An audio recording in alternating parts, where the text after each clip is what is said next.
Bulan-bulan terakhir ini, ketegangan di Minneapolis, Chicago, danlah mencapai titik didih dengan pemerintahan Trump menindak imigran ilegal, 2 penembakan fatal oleh agen imigrasi ICE di Minnesota, dan protes balasan besar-besaran yang juga berujung pada kekerasan. Dalam beberapa pekan terakhir, pemerintahan Trump, yang telah membela agen-agennya dan menyerang pejabat lokal, tampaknya mundur dengan Tom Homan, kepala kebijakan perbatasan Gedung Putih, mengawasi penarikan pasukan dari Minnesota.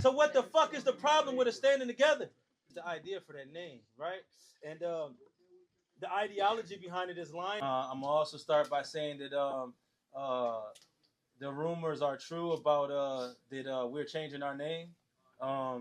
We had been under the guidance and mentorship of a group of original Black Panthers who, when shit hit the fan and we started challenging ICE and started getting our national news, they pulled back their support of us.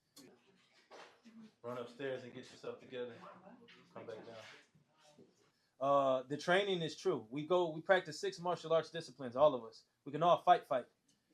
We could beat you down, put you out, and then resuscitate you, because we all know CPR training. We also are all true with guns. We're true with a short arm, true with a long arm. And we would hate to hurt anybody out of self-defense, but we won't be victimized by anybody either. You see?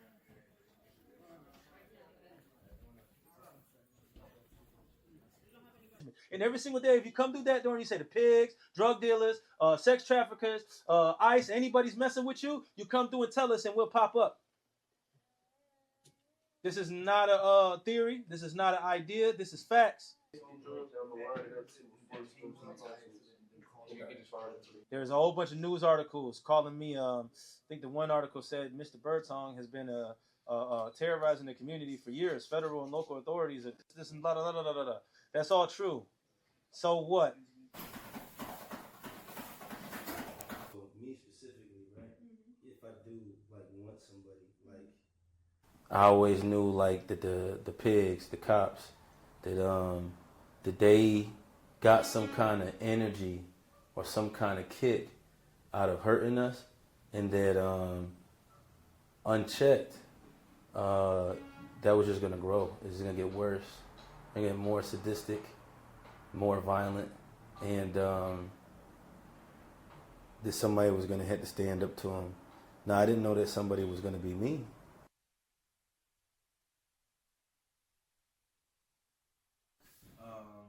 My objective with the statement today is to separate myself and my comrades. I'm going to feed the people and clothe the people and educate the people. I'm going to legally arm the people.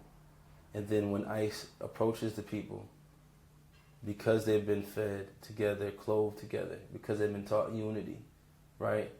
The people are going to mount up and stand up and say, this ain't happening here.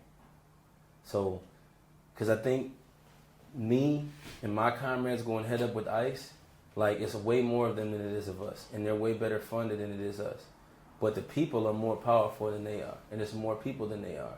So I think the goal needs to be to get the people to rise up. You know? That's the most powerful weapon. Fred Hampton once asked one of his comrades, he said, what's the most powerful weapon in the world? Is it a bazooka? Is it an atom bomb? No, it's the people. So I think my tactic to deal with ICE is to mobilize and organize the people. I think that's the best weapon, most effective weapon.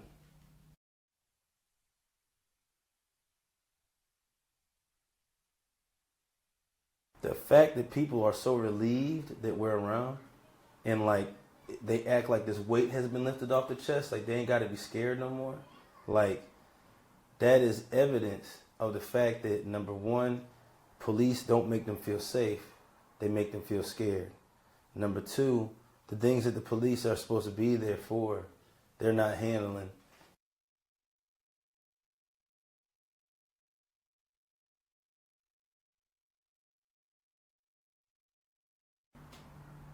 And I've seen groups in Minnesota, I heard I had an influence on them, and they started carrying guns and walking together and protecting the immigrants, the migrants, but I don't know, man. If I'm being honest with you, I don't know, man, because I've talked to a lot of groups, man, and when it comes to getting militant and stepping outside, it's always a hesitation. It's always a fear, you know.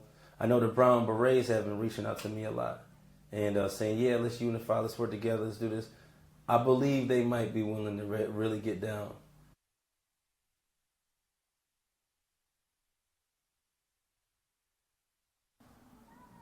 The Civil War is going to involve like a lot of like one big head chunk of people and another big chunk of people, you know, like the South and the North. You know, think of the Confederates and the Yankees. Think how many of them it was on both sides.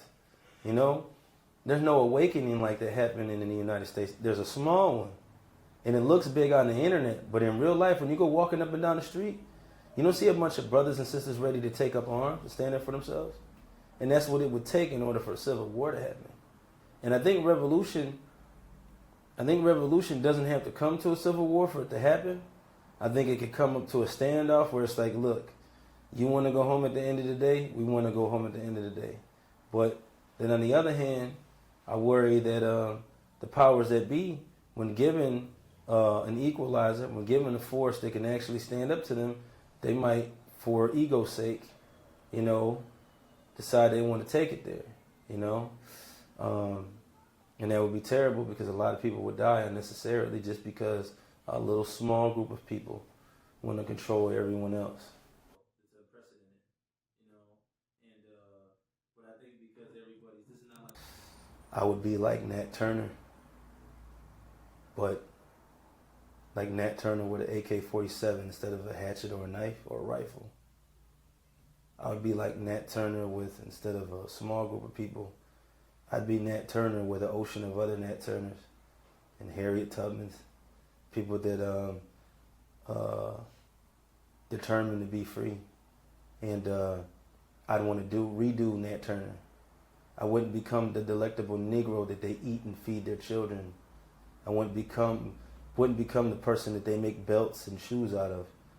You know, I'd be the reason that their ancestors turned over in their graves regret never doing that shit. You know? So they better hope they don't have no civil war. I broke both of them down. They were both in tears before the conversation was over. It was really awkward. If we keep going in this way, it'll be a long time. The reason I say that is because there's not enough people awake and mad enough to actually take it there. Like, think about it. Like,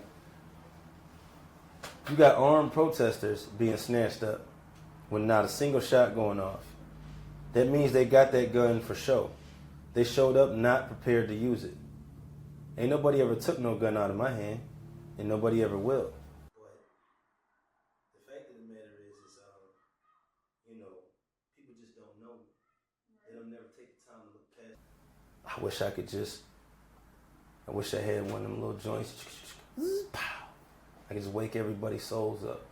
If there's some way I could just get people to think, get people to care again, you know, I would do it in a heartbeat, you know, and I'm trying, but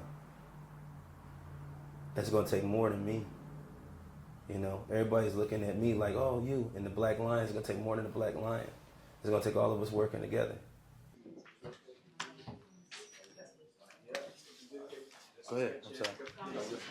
The people need to get that way over their freedom. You know what I'm saying? Aren't you tired of being hungry? Aren't you tired of the federal government picking on you? Like, the federal government is literally preying on the people of the United States of America. And they're not just preying on black people, they're preying on everyone.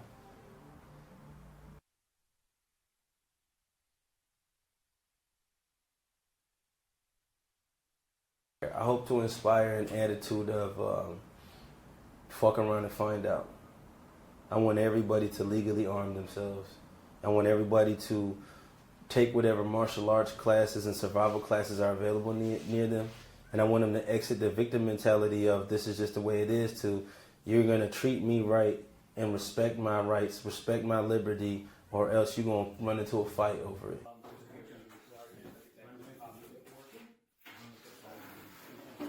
Death to imperialism, life to freedom.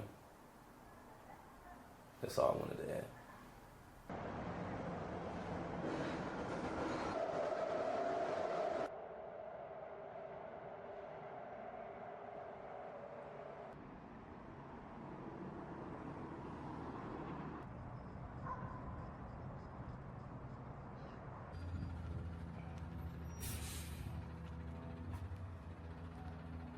the reason why it's so important today is when we began in the Black Panther Party, we began from the civil rights era, making that concept of adapting Martin Luther King's Poor People's Campaign.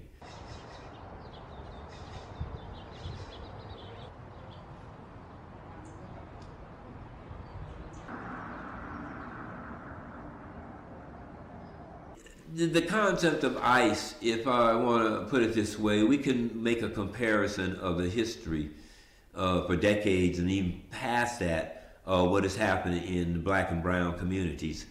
We've seen that same occupation for decades. I think last year, 1,300 people were killed by police officers. The majority of them, about 30, 50-something% or more, were black and Latino people. So that still goes on. What people are experiencing with ICE is the terrorism that has been going on in these communities in urban areas and even in rural areas with poor whites for decades. And when it happened with us and those that were so-called counterculture, the rest of America was like, wow, why they happen? America's a great place. Now the tables have been turned. As Malcolm X would say, the chickens have come home to roost.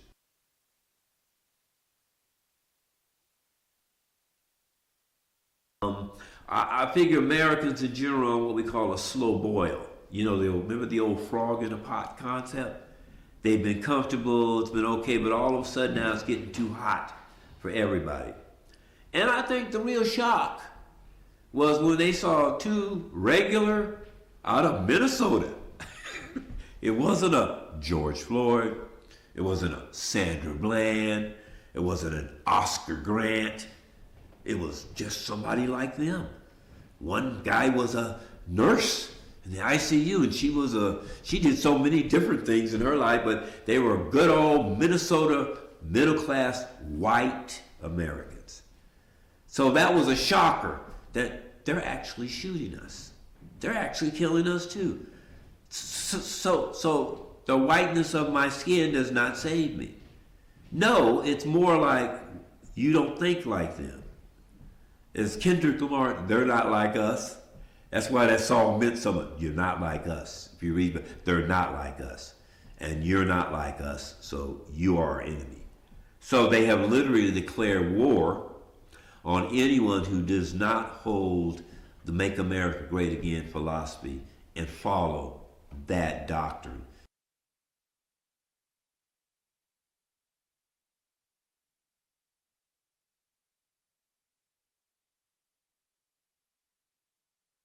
So yes, we expected it.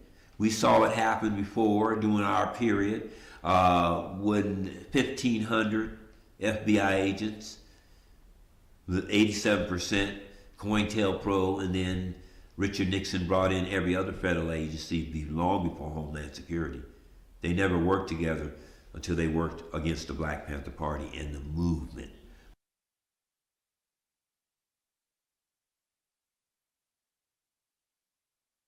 The American people don't know how vicious and how dark-seated America is. They don't realize that everything is truly on the table. We learn this. It's everything, when they say everything is on the table, from discrediting you to making you disappear completely. So most people don't understand. They still think that we're just in a cycle.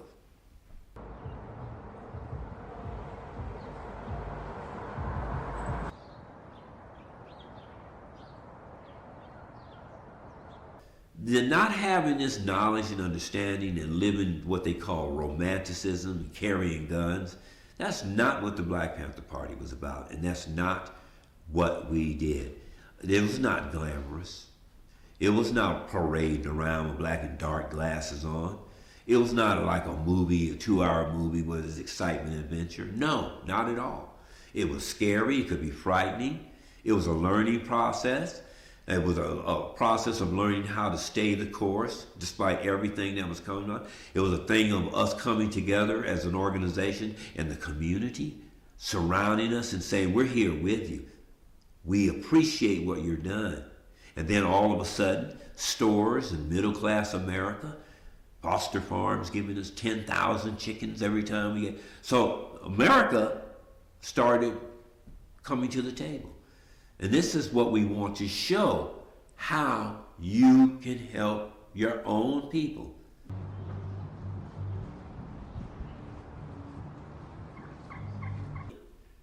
Unfortunately, we have a group of people in a system that never worked, that has been exposed, the so-called officials that haven't done anything.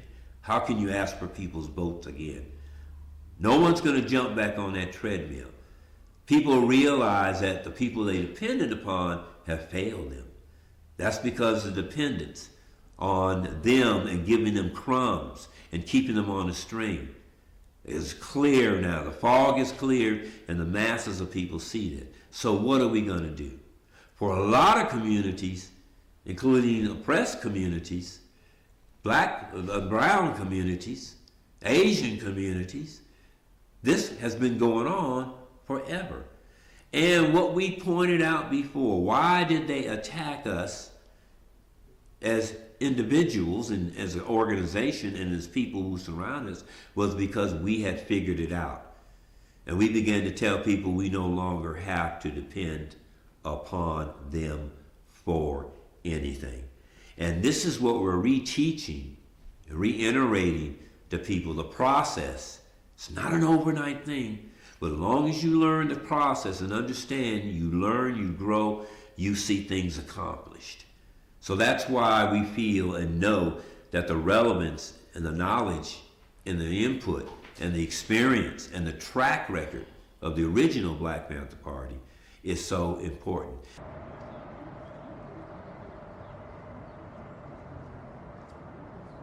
So this is what we're re-establishing, that link of knowledge and experience to pass on to these generations of how to survive in times when everything has been taken away and there is no recourse for anything to be given back.